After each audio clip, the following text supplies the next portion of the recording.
topic is Malcolm X in New York.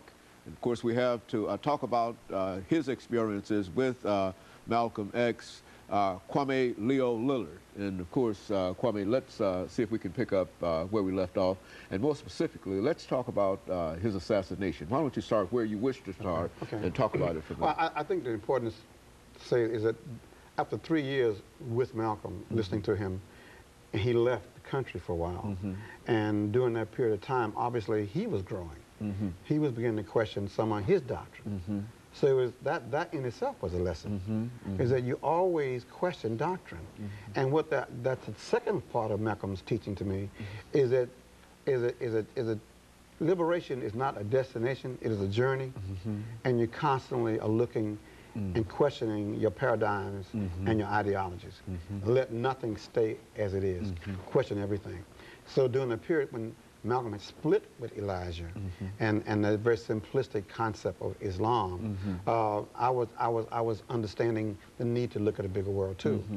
So I had friends that were Iranians. I was in graduate school with Indian kids and Buddhist kids. So that was expanding my horizon in terms of ideology of spiritualism. And so when Malcolm came back to New York City in '64, my wife was pregnant with my first child, and that he was born on January 16th, Leo, number 3.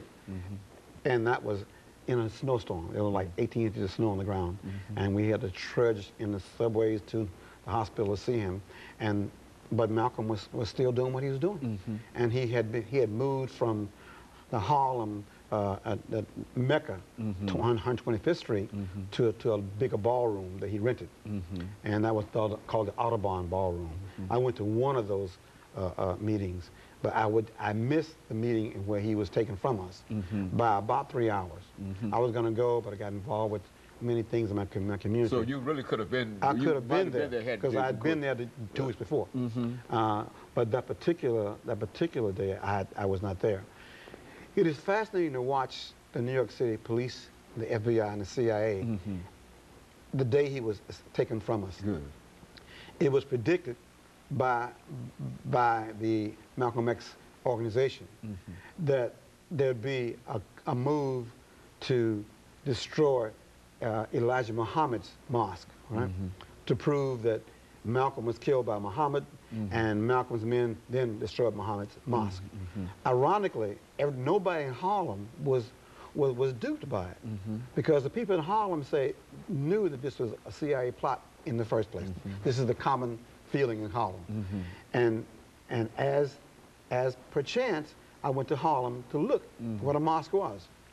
And on every rooftop, ringing that entire block, was New York Police Department. Every rooftop had 2 to 3 uniformed officers with rifles and weapons, right, around Muhammad's mosque, supposedly making sure that didn't happen. But of course, you know, it happened. It did. And so that really drove the nail in to everything Malcolm had talked about, is that their wickedness and spirit and people in high places who do not intend to let go of the reins of power from the founding fathers to that very day. And the racism is part of a bigger juggernaut called America. And that everything is orchestrated. This is what Malcolm taught us. Everything is orchestrated. There are no accidents. All right? And so the people in Harlem were not surprised at all when the mosque was burned up and blown up with all those policemen around there. The mosque was actually blown. Yeah, to make it justify the fact that now the revenge has happened.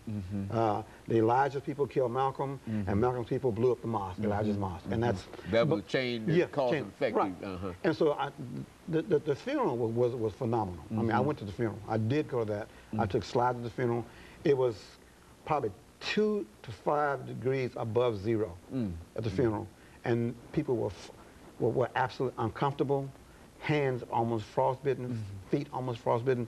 Nobody got out of the line. It took you 3 hours to stand in line to see Malcolm's body. It took you just as long to go to actually the entourage to where he was buried. But nobody got out of line. Nobody complained. Nobody was bitter. It almost reminded me, believe it or not, of Rosa Parks' viewing this past year in D.C. They did it the same way in D.C. They made us stand outside for 2 hours to get in to see Rosa Parks' body. and they were harassing people, but nobody was upset. Nobody allowed the police to start an incident, and it was almost the same kind of feeling. I just thought about that, Brother Haney. But that's what we did. We sat in that cold, in the bitter cold, to see, as Oscar Davis calls him, our shine.